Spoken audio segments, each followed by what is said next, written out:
When Resident Evil 7 launched mere months after PlayStation's first VR headset, it unknowingly set us up for 6 years of disappointment.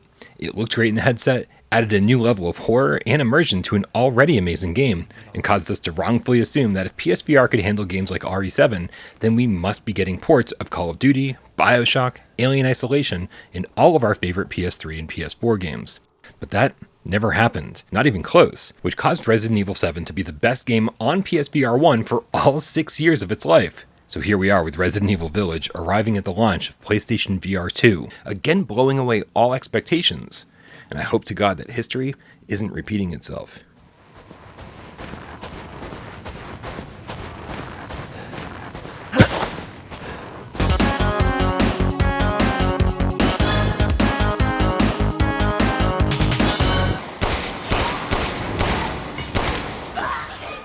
When Village picks up, we find ourselves back in Ethan's shoes, the main character from Resident Evil 7.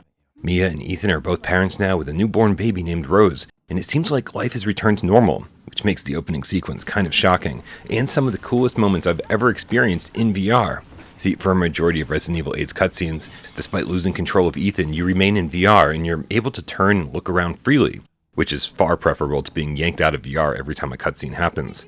Now, that's not to say there aren't any 2D cutscenes. It starts with one and ends with a ton, but they pale in comparison to the number of VR cutscenes.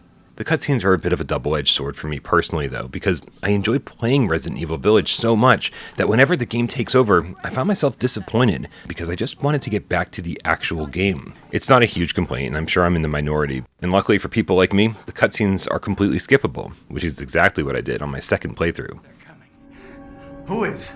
What the hell was that? You have a gun?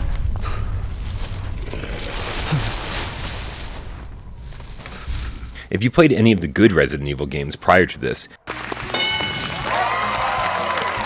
you already know how this all plays out. You run into a creepy place, you search every corner for health items, ammo, keys, and additional lore, and eventually start running into zombies. Las Plagas. No, I mean the molded. Shit, no, I meant werewolves. Is this still Resident Evil? And actually, considering how little you need to conserve your ammo and how action-heavy Village is, I'm not even sure if I'd call this survival horror anymore.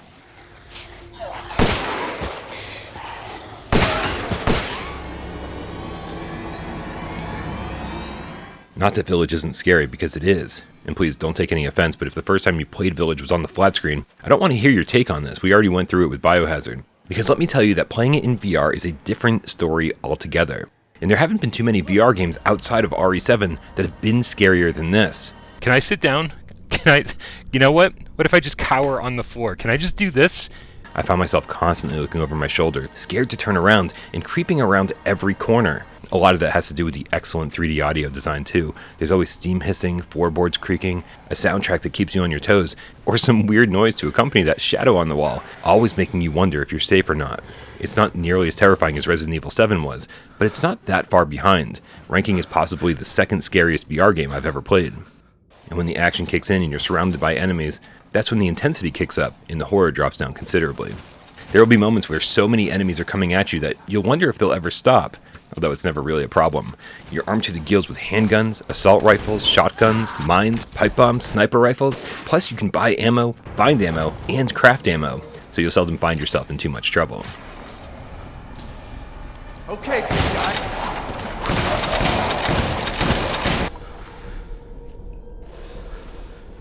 We've got to stop for just a minute though and take in just how beautiful this game can be. Interiors are carefully rendered with just so much detail. Intimidating bosses tower over you, and when you first step out from the darkness and see the village for the first time, it's simply jaw-dropping. It's clear that this is why we never saw Village come to PSVR 1. The drops in resolution to stabilize the frame rate at times like this would have ruined the moment completely.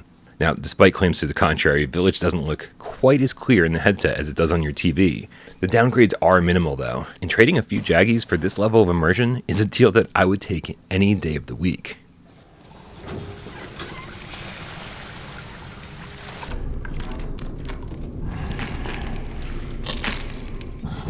And immersion is something that Village takes very seriously.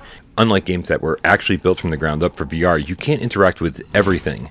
But having two hands in the game, grabbing weapons off your body, manually reloading, opening your coat to pull out your flashlight, breaking boxes with your knife, considering that this was a flat screen game brought into VR, It's one of the more VRAF games I've ever played, but it gets even better. Every time I opened the creaky gate or a cabinet or had to slide open a rusty old lock, I felt it in the Sense controller. And it's one of the greatest and most accurate feelings I've felt from those controllers so far. The same goes for the first time you feel headset haptics from a shotgun blast. It might seem silly to drool over such a minor feature, but trust me, it adds so much to the immersion, and it feels fantastic to play.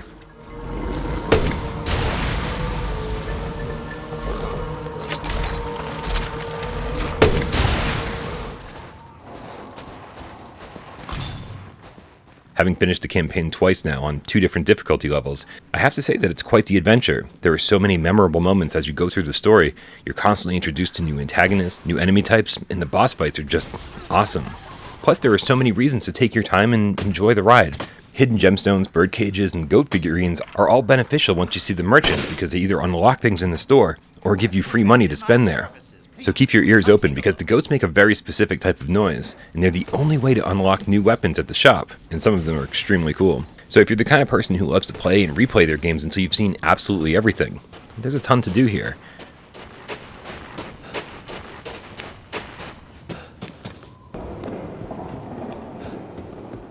But that does lead me to my biggest complaint about Village, and that's that this is an entirely separate mode from the flat screen version. Which means there's no trophy support, there's no mercenaries mode, and neither piece of DLC is playable in VR either. But in all fairness, the VR mode was a free update, so I guess it's hard to complain too much.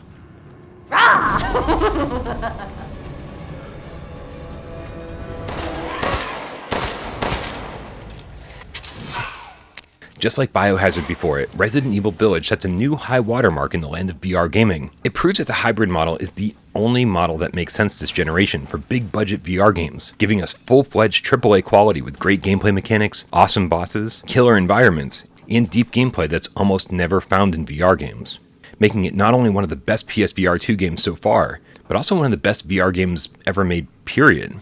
Now, let's all just take a moment and pray that we're not still saying that 6 years from now.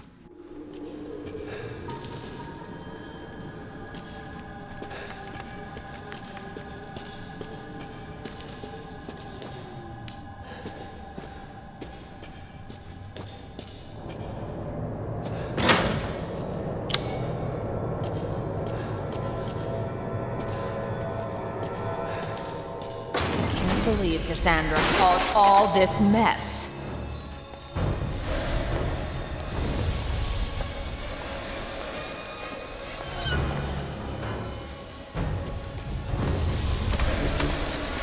Squeeze the blood when you're alive, and it's that much.